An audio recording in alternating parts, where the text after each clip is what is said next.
chapter 4, verse 1. It says, "Now Adam had sexual relations with his wife Eve, and she became pregnant. And when she gave birth to Cain, she said, 'With the Lord's help, I've produced a man.' Later, she gave birth to his brother and named him Abel. And when they grew up, Abel became a shepherd while Cain cultivated the ground. When it was time for the harvest, Cain presented some of his crops as a gift to the Lord. Abel also brought a gift, the best portions of the firstborn lambs of his flock. The Lord accepted Abel's gift, but he did not accept Cain and his gift.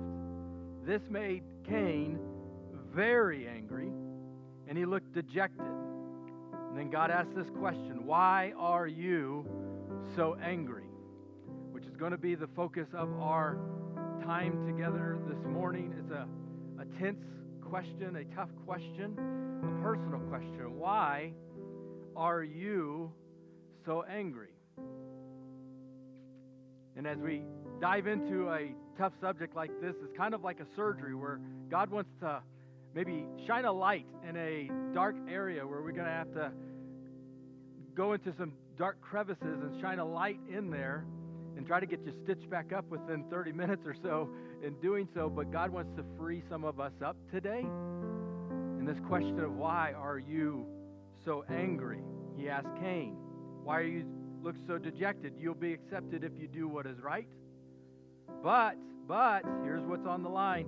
If you refuse to do what's right, watch out. Sin is crouching at the door, eager to control you. But you must subdue it and be its master.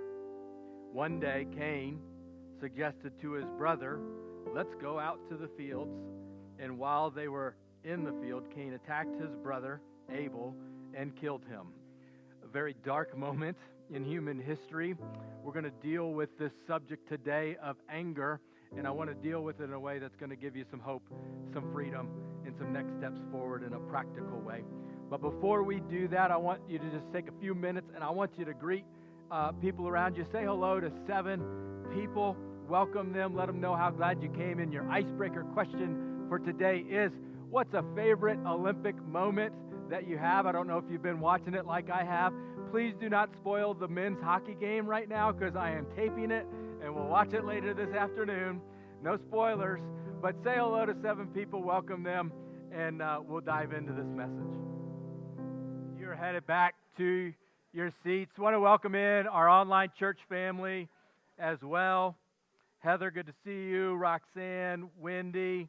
Russell, he commented in, said he liked the dog running on the ski course. I don't know if you saw that or not. I was into the curling stuff, watching it like I've been a curler for my entire life. I know nothing about it.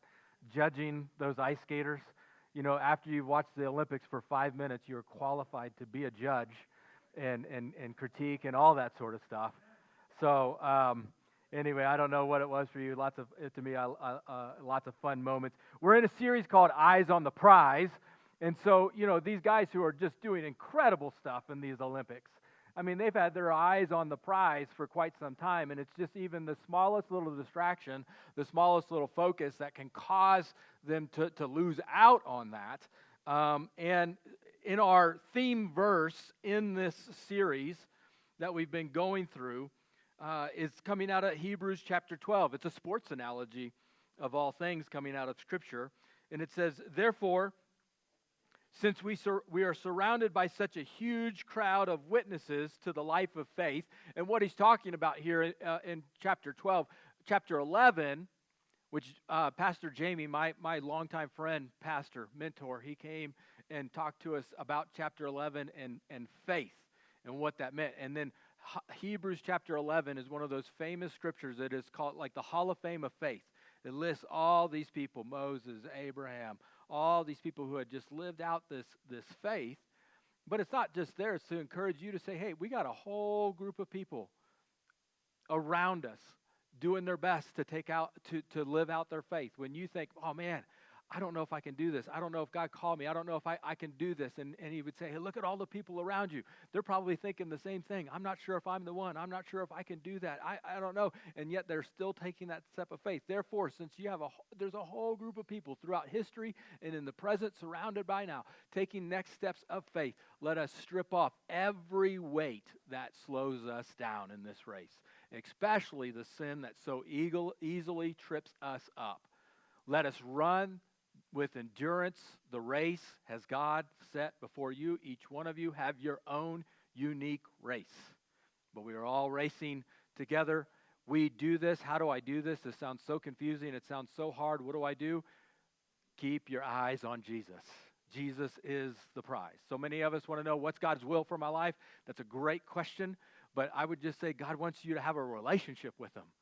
Get close to Jesus. And when you do that, that's the goal. That's the prize. I'm connecting with my Creator. I'm connecting with God. I'm connecting with Jesus, who is God.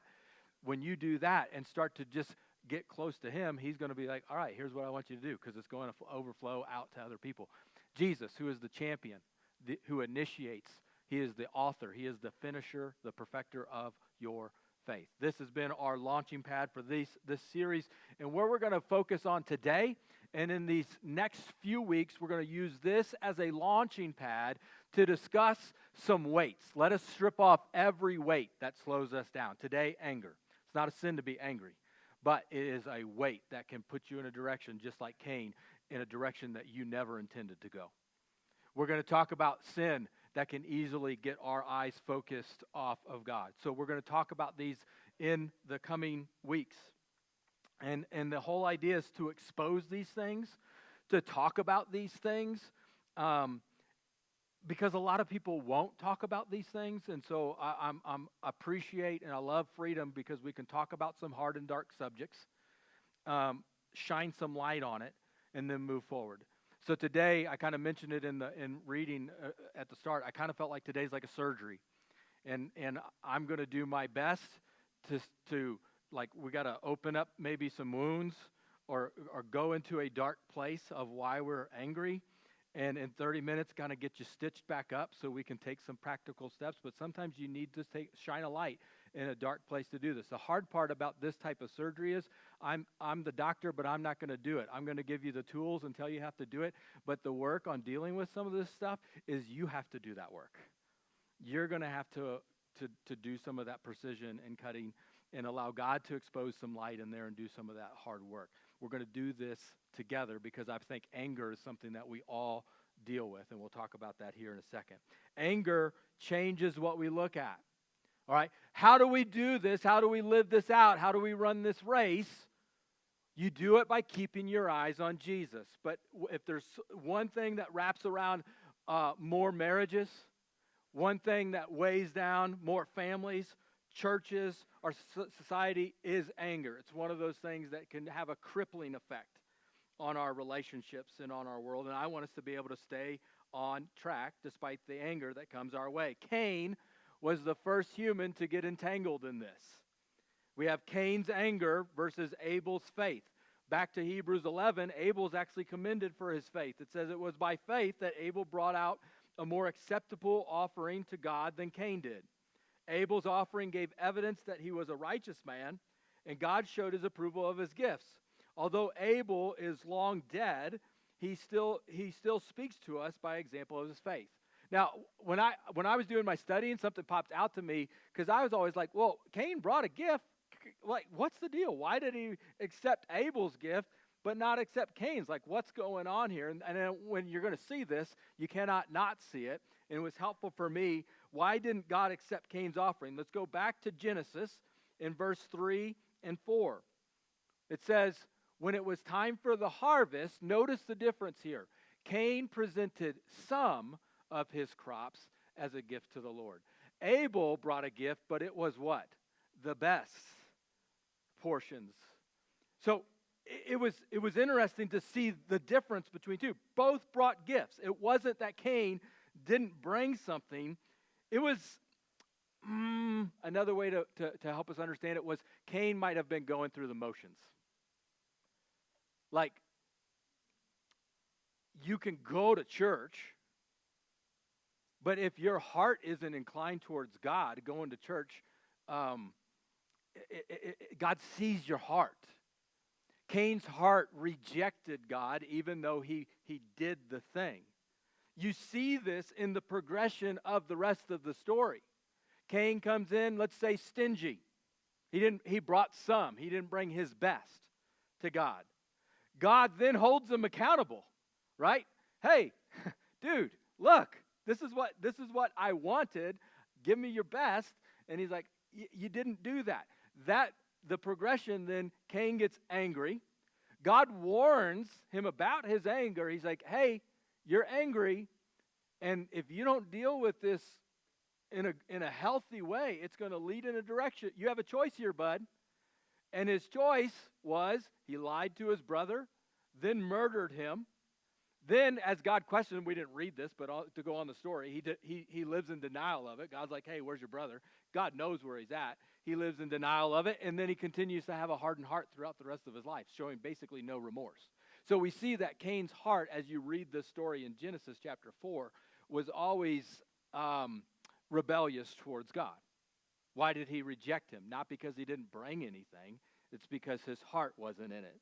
Now, Jesus, he shares something very similar when he was talking about the religious leaders in the New Testament. Jesus would come to these guys, the Pharisees and the Sadducees, the rulers of the temple, in a sense, the religious leaders of that time. And he said, these people honor me with their lips. But, say this word with me, but they are far from me. Same thing. Same thing. Going through the motions. He says their worship is a farce. It's worthless. Like, come to me all day long, all you want, but if your heart isn't inclined, just going through the motions isn't going to cut it with God. He knows. He sees it.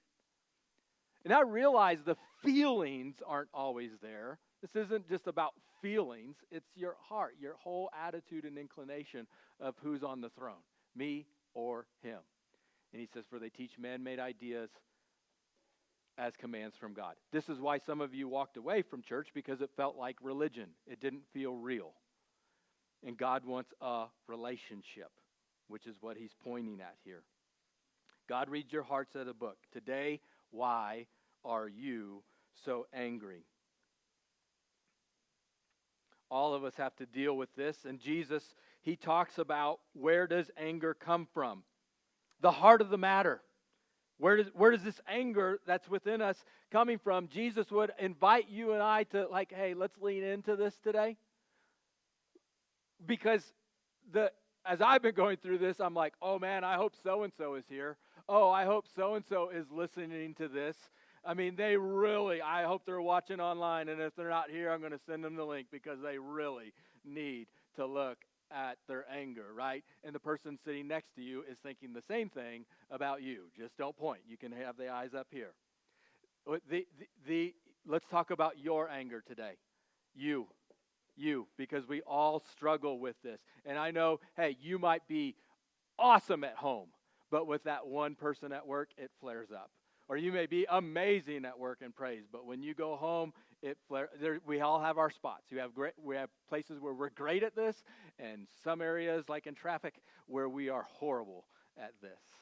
All right? So Jesus would say, can you lean in here?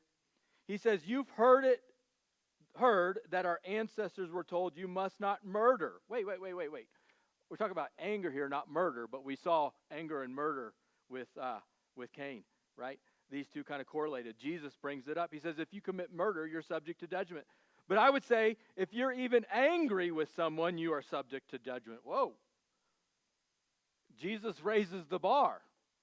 If you call someone an idiot, you're in danger of being brought before the court. If you curse someone, you are in danger of the fires of hell. Oh my gosh, this is very important. If Jesus is saying this, you might want to watch your road rage tomorrow as you're driving to Lano or driving to school, right?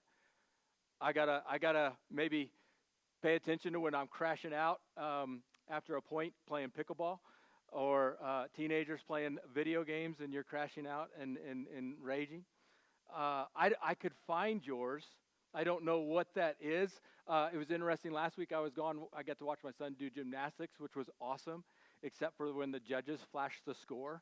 And I didn't agree because he did absolutely amazing, and they're deducting points, and I have no idea why they are doing that. And I start to feel like, what is this? I walked outside of the gym at one point to go get some drinks and some snacks, and I found out I wasn't alone. In fact, there was a whole crowd of parents that were just like, can you believe those judges? I mean, they're always just so unfair. And I mean, these are parents that are just absolutely irate when you go to these things. I don't know if you've ever seen parents at a kid's sporting event. You guys go crazy. It's why I do not coach anymore. I don't coach. You might like, is that Pastor Mike coaching on the thing? No, that is Coach Break out there. And Coach Break sometimes does not act like Pastor Break should or whatever. It's a bad deal. I don't coach anymore. I'm not good at it. My heart is thankful for that too, because I'm going to have a heart attack doing it. I don't know. It could, anger. Your toddlers, and they're crashing out. They're having a tantrum. And toddlers can get you all frustrated and stressed out too, because they do not care. They will not eat that food or do whatever because they didn't get the blue sippy cup. They need the blue sippy cup, and unless you have the blue sippy cup, it ain't happening, right? Or then you have those grown toddlers called teenagers, right? And they think they know everything. They know everything, and yet they know nothing, right? They're going to want some advice on something, and they would much less rather trust somebody that they met yesterday than try to listen to you, because they're not going to do it. They're broke, right? They're going to drive it. You're going to drive your car and not fill it up with gas. And that trash is just going to sit there empty, and they're going to take the trash out if they feel like it, maybe on a good day if the weather's good, but if not, well, then I see all you parents laughing and nodding and nudging, but guess what, teenagers? It's those parents, and they think they know it all, and they know nothing, right? So embarrassing. I could find the little button to trigger you in that area that gets you all riled up. Our world is crashing out. And the media knows that you have this button, and they will fuel you up to say, poke, poke, poke. Did you see this? Did you see this? Did you see this? Why are you not enraged by this? Be enraged about all of these things. It comes at us from all area. And I think Jesus would say today, hey, watch out. If you're not careful, sin is crouching at the door, waiting to control you. It's not a sin to be angry. I'll say that again throughout this. It's not a sin to be angry. It is what you do with this. How do we react? He says, hey, you can subdue this thing. And I want to help you with that. Where does this come from? It comes from the heart. Jesus one time was with these religious leaders again. And again, they're all about religion. They're all about tradition. Do the right religious things. One of the things that they were supposed to do as Jewish custom was before they would eat, they would dip their hands in this religious water stuff as a way of just cleansing their hands, which, we would probably wash our hands. We don't make a religious ritual out of it. And Jesus ate one time without doing the traditional hands cleansing things. And the religious leaders, they called him out on it. And they're like, you can't do this. What are you doing eating without doing these traditions? And Jesus just calls them out on it. And he says, hey, listen, anything you eat passes through the stomach and then goes to the sewer. Ew, Jesus, that's gross. Come on, it's in the Bible. It's right there. Jesus said it. But the words, he says, the words you speak come from the heart. That's what defiles you. From the heart come evil thoughts, murder, adultery, all sexual immorality, theft, lying, and slander. He would say the root is inside you. These are what defiled you. Eating with unwashed hands. Gross. Yes. Gross then, gross now. Wash your hands. Eating with unwashed hands will never defile you. He's talking about the heart here. So you have that angry outburst. You're thinking about that moment that you're like, oh man, that wasn't me. Or, oh man, did I say that? I don't know. I'm sorry, I didn't know where that came from. And Jesus would say, ooh, pick me. I know where that came from. I know exactly where that came from. That came from somewhere inside you. in your heart. Because every now and then your heart leaks. Every now and then your heart, whatever's on the inside, comes out. And just like someone who is dealing with heart issues, they would go to a cardiologist and they would get that thing checked out and you would study it and monitor it. I wish we had one of those for our spiritual conditions. Because every now and then something ugly comes out. And Jesus would say there's something inside there that we need to look at. Now, I want to call a quick timeout. Because whatever it is that has you angry, you have a right to be angry. Like each one of you have a story. And if I heard your story, or if I was living in your story, I would be upset too. I'm not saying you don't have a right to be angry. What is anger? Someone took something from you. Someone stole something from you. Someone owes you something. They robbed you of your childhood. They robbed you of your purity. They owe you an apology. They took your time. They wasted your time. They took your money. You had that promotion and they got it and you didn't. Something was owed to you and it didn't go out the way that you thought or planned, and now you feel like you have missed out. I'm not saying you don't have a right to be angry. It's just the danger with your anger. If we hold on to it and we don't deal with it in a way, it will leak out.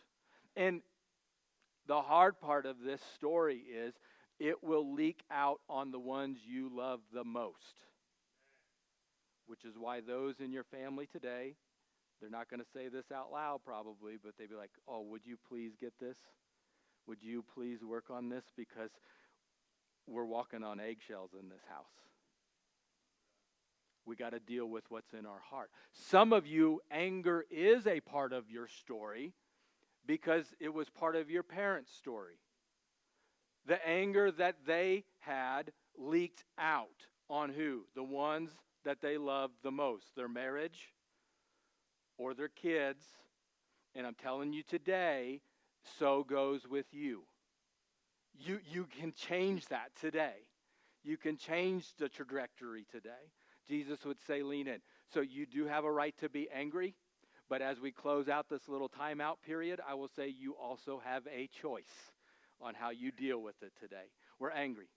We have things that have been done to us. Let me go back to that verse in Genesis. Because Jesus says, Cain, hello, you will be accepted if you do what's right. If you refuse, watch out. In Genesis 4:7, watch out. Sin is crouching at the door. God's just telling him, you got a choice on what you're going to do next. I want you to handle this in a right way. God's warning says the danger with anger is that it's going to plant seeds of bitterness.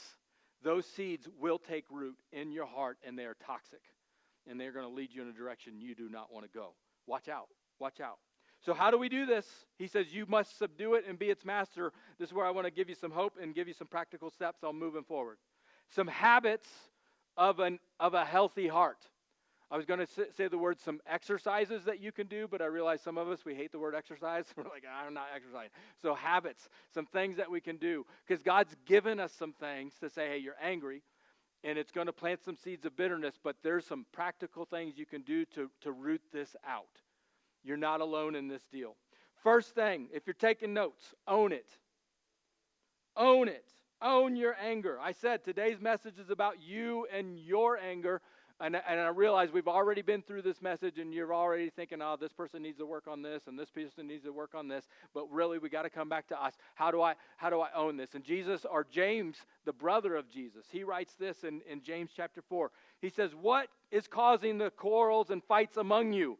Don't they come from the evil desires that war within you? Same thing that we've been saying, that Jesus was saying, that it comes from something within us. Now, the problem, James, as I'm reading this, I'm like, how inconsiderate. James, the problem is not what is causing the quarrels among you. The problem's a who. Like my dad. My dad thinks he knows everything. He's a know-it-all. And it's not a what, James. It's a who. Or the parents in this room are saying, it's not a what. My teenagers, They're the ones that think they know everything. Or my boss, oh my gosh, is so overwhelming. It's not a what, James? It's a who. Have you met my husband? When we first were together, he was a gentleman. Now he's a jerk. James, have you met my wife? Nag, nag, nag, nag, nag, nag. The problem with my anger, James, is not a what, it's a who, obviously. And he would say, no, no, no, no, no. What is causing? What is causing? It is something that is within you. Ah, but James, come on. I mean, everybody's going to have their moments. Like, we're human. I'm tired. I know I kind of flared up when they didn't load the dishwasher correctly for the 100th time. But I'm not angry. I was just frustrated. I mean, come on. We have our moments, right? I mean, I know I kind of clapped back at them and was a little bit short and a little bit too sarcastic. But James, I'm not angry. I was just kind of overwhelmed in the moment. I mean, James, come on. I might have slightly overreacted when the kids took the marker and marked all over the couch. But James, the couch is expensive. Don't they need to respect people's stuff? I mean, come on, I'm not angry. And sure, there was that guy on the road shouldn't even have a license. I mean, the way they're driving and the way they cut me off. James, the problem's not a what, it's a who. I'm not the one that's angry. I'm not angry. Meanwhile, everybody's got their camera out waiting for you to help them go viral.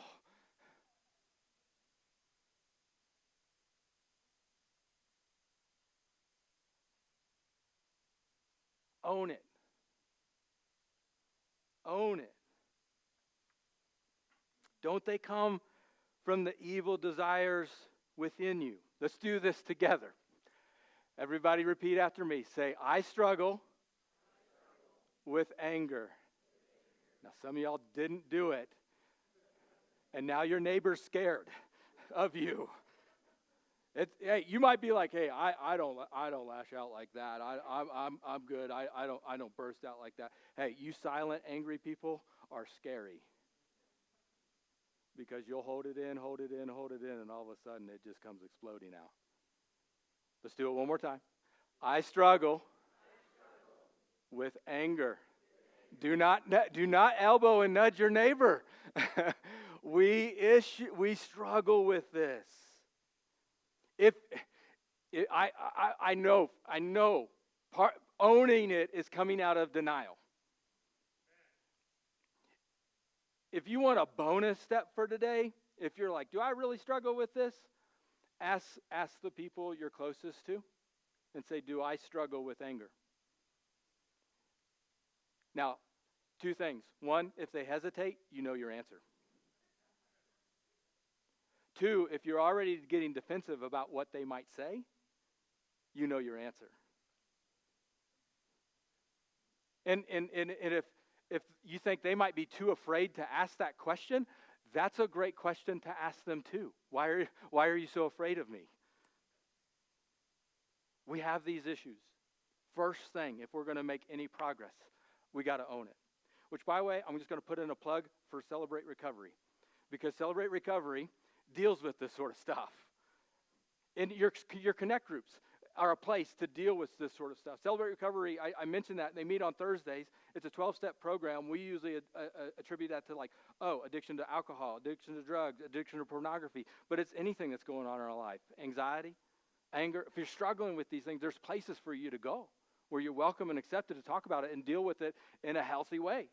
First step, getting out of denial and owning it. The defensive side of me, like as a leader, I'm like, oh, why am I so defensive about this? And then I'm not trying to discourage you. I know some of you feel so discouraged right now. Let me just help you. This is, as we open up this wound and go to this dark place, this is about discovery. I get to learn something about myself today. I get to grow today. I get to weed something out that was hurting my relationships and damaging my relationships. If I'll own it and start working on it, now I got a framework to start getting better. I'm going to make myself better, and I'll make my environments better just by dealing with these things. So this is not a message of shame and condemnation. This is let Jesus shine a light on something so we can discover. We can love better in our relationships. Outside of owning it, second thing, name it. Having some self-awareness. James would continue on. He says, you want what you don't have, so you scheme and you kill to get it. Here's this whole idea, again, of these things in the heart. And why is it so like murder and stuff like that? James, I'm not trying to murder anybody. I'm not trying to kill anything. He's like, listen. You don't have what you don't want. As long as we project the problem on them, as long as the problem is them, then I never have to deal with me. And if I never have to deal with me, I will take things to an extreme unhealthy place, again, that I never intended to go. That's why you see such violent language here. It's going to take you to a place you don't want to go. So he says, you're jealous of what others have. You compare yourself. We'll talk about that coming up in future weeks. But you can't get it. You fight and wage war to take it away from them. You don't have what you want because you don't ask God for it. Even when you ask, you don't get it because your motives are all wrong. You only want what will give you pleasure. James calls out the nasty little secret that most of us are unwilling to admit. We are not living life on a truth quest. Our dirty little secret is we are on a pleasure quest. I want to do what makes me happy. We would come here and say, hey, I want to follow God. I want to worship God. I want to do His will. Except for when His will bumps up against my discomfort. Then I'm kind of like, well, let's explore His will. Let's think about it. But doing it, two different things. James calls it out. I'm going to deal with anger, one, by owning it. Two, I need to name it. One of the things you can do is just say, I'm not getting what I want. That phrase right there has helped me. Sometimes just even in the heat of the moment, just saying it out loud. I need this reminder today. I didn't make this up. I got it from Andy Stanley in a sermon that he preached, and it says, really help me out when I get fired up, when I get angry, and just either in my head or sometimes just saying it out loud, I'm not getting what I want. What do I want? I want respect. I asked them to clean their room, and they haven't done it. And that's disrespectful. What do I want? I want respect. And I'm not getting what I want. What do I want? I want people to keep their promises. Mike, they promised to me, and they didn't keep their promise, and I'm not getting what I want. What do I want? I wanted that promotion. I wanted that pay raise. I earned it, and I didn't get it. They got it, and I didn't. And I'd been working so hard, and I've been doing all the right things, and I didn't. And I'm not getting what? I'm not getting what I want. I want people to be fair. Like if I listen to your story and what they did, it was so unfair what they did and how they went about it. And I just want what is fair. And I'm not getting what I want. This is life-changing if we're able to embrace what it is that we're angry about. This thing happened and I'm not getting what I want. It can lower the temperature in the room because when I start to ask this question and deal with what I'm not getting, again, it doesn't remove the pain of the issue, and that's a whole other part of sermon for another time, but it lowers it to where I can start to, instead of just lashing out and reacting, I can start responding and engaging, empathizing, and working towards solutions. Here's what I want. What do you want? I'm not getting what I want. The third thing that we can do is to release it. Own it, name it, release it. The cure to the bitterness in your heart is something that the Bible calls forgiveness. I'll say that again. The cure to the seeds of bitterness in your heart is called forgiveness. This is the habit that you and I can practice. Ephesians chapter 4 says, get rid of all bitterness, rage, anger, harsh words, and slander, as well as all types of evil behavior. I think that pretty much covers it. But He says, instead, here's some habits. Be kind, tenderhearted, forgiving one another. Oh, and this isn't just any type of forgiveness. You're going to forgive just as God, through Christ, has forgiven you.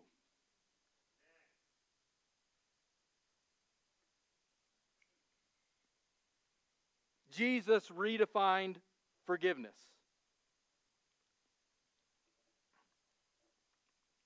How do I forgive? Very quickly, you determine what do they owe you. I said anger. Someone took something. Someone owes you something. What is it that they owe you? They owe me my childhood. They owe me my sanity. They owe me respect. What do they owe you? Second thing, you cancel the debt.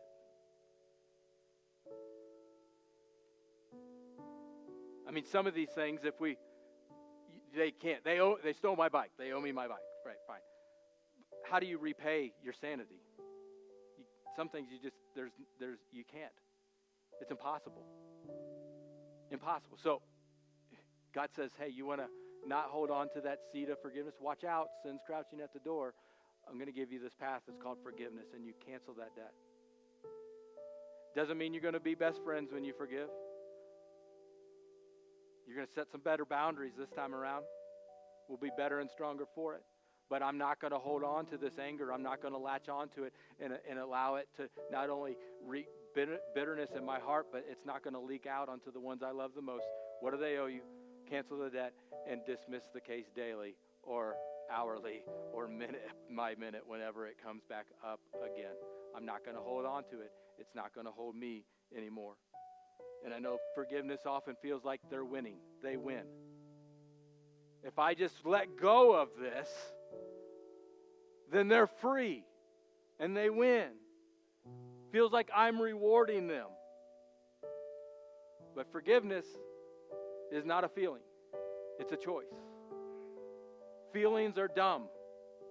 If you let feelings drive the car, they're going to blow through the red light, blow through the stop sign, pass the guardrail, off the cliff, and it's going to drive you to do a lot of damage to a lot of people, yourself included. Feelings are good in the back seat of the car. They do not get to drive this car. Anger, I've heard it described like fire. It's not a sin to be angry. Angry or fire in a controlled environment, on a match lighting a candle, or in a fireplace. Anger or fire in a controlled environment can provide light, can provide warmth to a home, be incredibly powerful and productive if funneled in a correct way. Anger, fire in an uncontrolled environment. If I were to take a match and light it on the stage, everybody was okay, fine. But if I get within an inch of your hair, you're going to be like, woo, get away. No way, Uncontrolled fire in a forest with wind behind it can wreck and devastate acres and acres and cities, right? Watch out. Watch out. Sin is crouching at your door, wanting to control you, but you must subdue it. Last thing I would say in dealing with anger, do it quickly. Name it, own it, name it, release it, do it quickly. Ephesians 4 says, don't sin by letting anger control you. Same as what we've been talking about. Don't let the sun go down while you are still angry, for anger gives a foothold to the devil. So my question for you today is, how long are you going to be angry about it? Like the sarcastic Mike would say, get a calendar out and put the date. You want to be angry about it for another year? Mark that down. How long are you going to be angry about it? A month? Mark it on the calendar. Like, you could end it today. You're one story away. You're one story away from allowing your anger to be a crutch as, hey, this is why I lash out like this. This is why I behave like this, because so-and-so did this, and so-and-so did this, and so-and-so did this. Or you can allow what God has done in your life and the healing that he has brought to say, hey, my story stands in stark contrast to where I should be right now. You're one story away for letting God do that work in your life. This is the gospel. God hanging on a cross. Jesus hanging on a cross for your sin and my sin. The Bible says while we were his enemies, while we were still sinners, Christ died for you and I. You rejected him, you lived for pleasure, you did all these things, and he says, I know, and I love you. And I'm going to release you of there's no payment that you can give. God took the payment. He paid for it. And so grace, mercy, forgiveness, and love is what he gives us in return for a relationship with him. You have a choice on how you're going to deal with your anger. You can deal with it again, bring it to Jesus, allow his light to shine on it so you can lose any excuse to stay angry, or you can hold on to it and grow bitter again. And Jesus would say, hey, give it to me. There's no reason to hold on to that anymore. There's a healthier way to tell your story. And when we do that, Freedom Church, when we do that, our hearts are now in a much better place to love, which is what we are called to do. Love God, love others, and change the world. Let's pray together.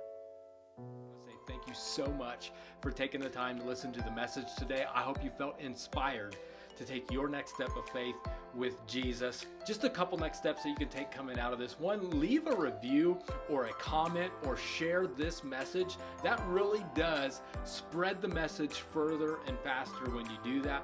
Secondly, if there's a next step that you need to take coming out of this, head on over to our website, click Get Involved, and let us know exactly how you can take your next step. We would love to partner with you in that. And finally, if you have been impacted in a positive way through our ministries, or your family has been impacted in a positive way through our ministries, go on over to our website and click Give. And if you want to partner with us financially, that would be huge in getting the message of Jesus out through our ministries. Thank you again for stopping by the podcast. Have a wonderful week. God bless.